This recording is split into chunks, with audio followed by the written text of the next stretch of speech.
तर एकदा दोनदा मी त्याच्यावर चिडले तर तो बोलतो की तू बाई मला घेतच नाही, तू मला का सारखं ओरडते.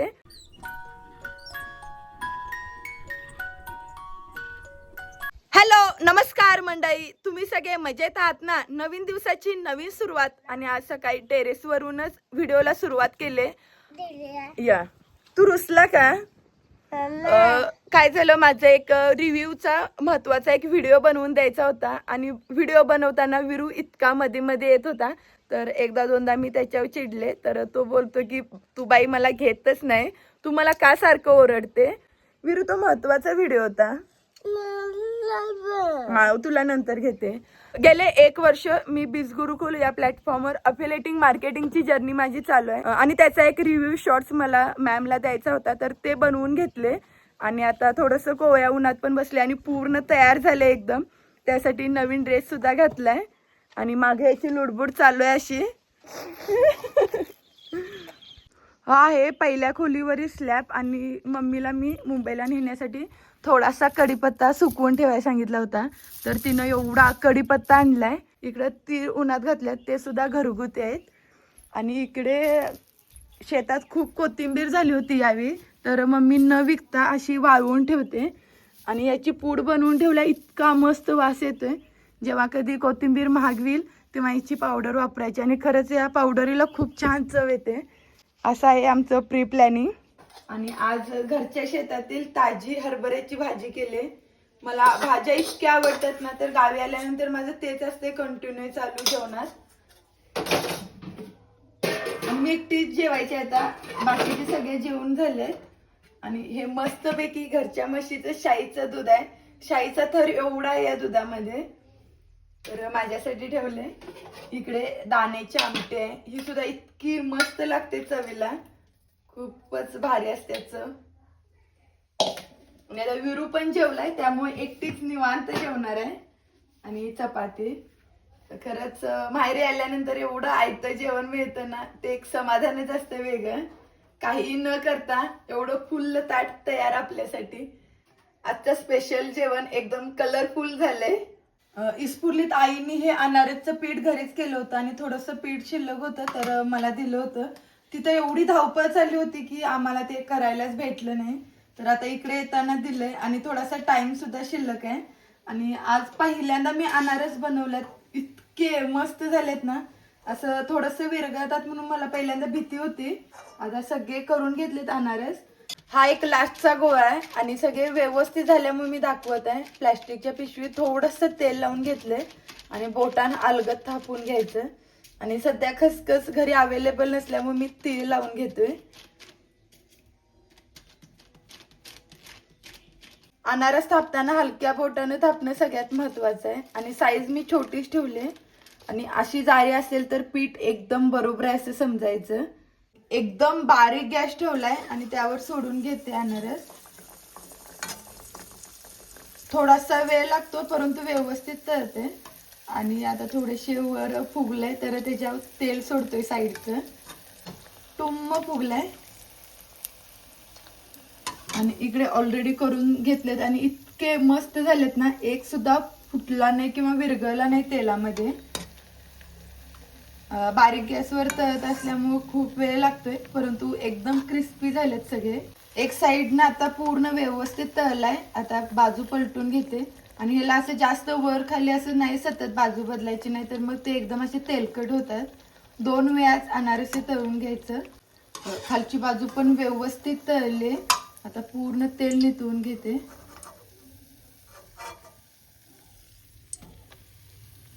असे झालेत घरी बनवलेले अनारस.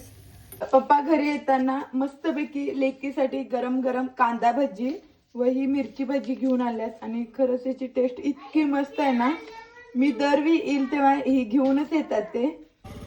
कुठं चालला? कुणीकडं? सायंकाळचे 6 वाजलेत आणि विरू आंटी सोबत खाली गावात गेलाय. त्या दोघांना तो एवढा त्रास देतो. सकाळ संध्याकाळ त्यांच्यासोबत खाली राहत्या घरी जातो, त्यांच्या घरातून नाश्ता करून येणं, दूध पिऊन येणं याचं कायम चाललेलं असतं विरूचं असं. आणि आता पण तो त्यांच्या मागे लागून गेलाय आणि ते दोघं पण त्याचे एवढं लाड करतात ना, कधीच त्याला नाही असं नाही म्हटले नाही. तो जे बोलल ते करायचं. मम्मीने सुद्धा धारा काढल्यात आणि आता डेअरीला दूध घालायला गेले आणि तिथूनच बाजार घेऊन येणार आहे. आज आमच्या गावचा सगळ्यात मोठा बाजार असतो आणि आधी खूप प्लॅन केला होता की दिवसभर सगळ्यांना भेटून यायचं, कारण माझं जे घर आहे ते शेतात आहे आणि माझे जे सगळे चुलती वहिनी यांचं घर गावात आहे आणि दरवेळी मी येईल तेव्हा त्यांना एक दिवस असा काढते की सगळ्यांना भेटून येते. आणि आजचा असं रिझर्व केलं होतं की सगळ्यांना भेटायचं आणि येताना सगळा आठवडी बाजारमधून भाजीपाला घेऊन यायचं. परंतु आज विरू लवकर झोपला आणि त्याला खूप रिक्वेस्ट केली उठणार का, तर तो उठायलाच तयार नाही. तर म्हटलो की त्याची झोप मोड नको व्हायला, त्यामुळे त्याला काही उठवलं नाही. आणि काल काय काम नव्हतं आणि माझे 1-2 इम्पॉर्टंट मीटिंग होते आणि लेक्चर सुद्धा मला अटेंड करायचं होतं अफिलिएटिंग मार्केटिंगचं. तर त्याच्या मागे मी इतकी लागले होते विरू झोप झोप, तर काल दिवसभर नाही झोपला आणि आज झोपला. त्याच्यामुळे माझं काही गावात जाणं शक्य नाही झालं. आता मम्मी एकटीच बाजार घेऊन येईल सगळा भाजीपाला वगैरे. आज हुंड्याची पौर्णिमा असल्यामुळे यल्लामा देवीला नैवेद्य वगैरे बनवायचा आहे. आल्यानंतर जेवण बनवायला थोडासा वेळ होईल म्हणून मम्मी आधीच भाजी आमटी भात वगैरे करून गेले. आणि या हुंड्याच्या पौर्णिमेला आमच्याकडे सगळेजण आधी तांदळाचे हुंडे बनवायचे, परंतु आजकाल ते उकडलेले तांदळाचं कोणच नाही खात.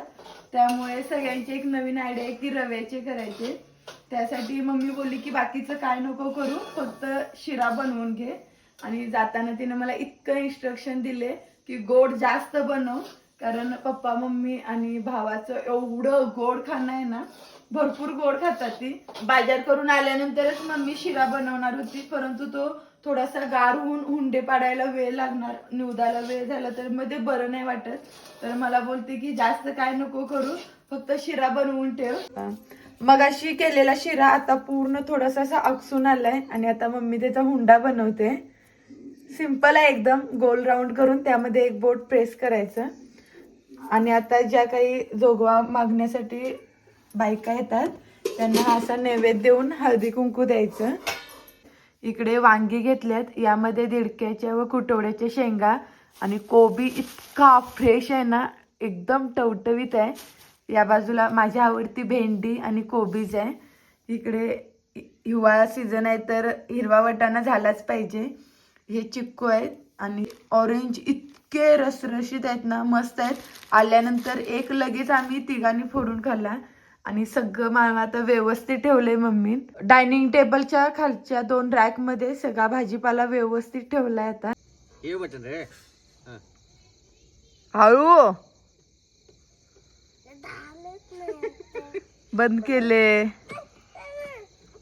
किती रे त्रास देतो.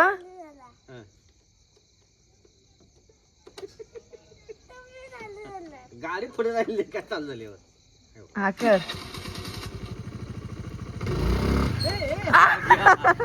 या आता उतर. बाय कर. Bye bye. उद्या येतो म्हणून सांग. किती वाजता आलायस, किती वाजले, कुठे गेला होतास आणि एवढं पोट भरलंय, काय खाल्लंस तिथं. वडापाव नाही, काय केलेलं शीतलाईन. असं गोल केलेलं. मम्मी कसं सांगते बघ. हुंड बोलायचं. आणि भात खाल्ला. तू इतका वेळ का थांबलास. बरोबर 6ला गेलेला, 9:30 वाजता आता घरी आलाय. गमलं तुला खाली. आणि काय सांगतोय माहिती का मम्मा, मी आता थांबणार आहे आणि अंथरून घालायच्या वेळी मी येईन. तुला आठवण आली माझी आता. नाही आली. मग का आला. आज दिवसभर एवढं पदार्थ बनवणं चालू आहे आणि आता काय माहित मम्मी अचानक बोलली की चिवड्याचं सगळं साहित्य घरात शिल्लक आहे तर चिवडा बनवून घेऊया. म्हणून आता रात्रीचे 9:30 वाजलेत आणि आम्ही दोघी चिवडा बनवतोय. पूर्ण चिवडा परतून घेतला आणि व्यवस्थित हलवलाय सुद्धा. आणि मम्मी इतकं शेंगदाणे घातले जास्त, तिचं दरवेळी असं असतं. आज दिवसभर इतकं खाणं झालंय आणि विरूने सुद्धा खूप दंगामस्ती केले आणि कधी सुट्टी संपून गेले हे समजलंच नाही. आता उद्यापासून थोडीशी पॅकिंगची सुद्धा तयारी करायची आहे. आजचा हा व्हिडिओ इथेच थांबवते. व्हिडिओ आवडला असेल तर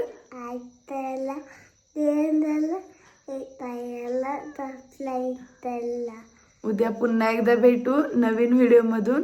तोपर्यंत तुम्ही सर्वांनी काळजी घ्या. बाय.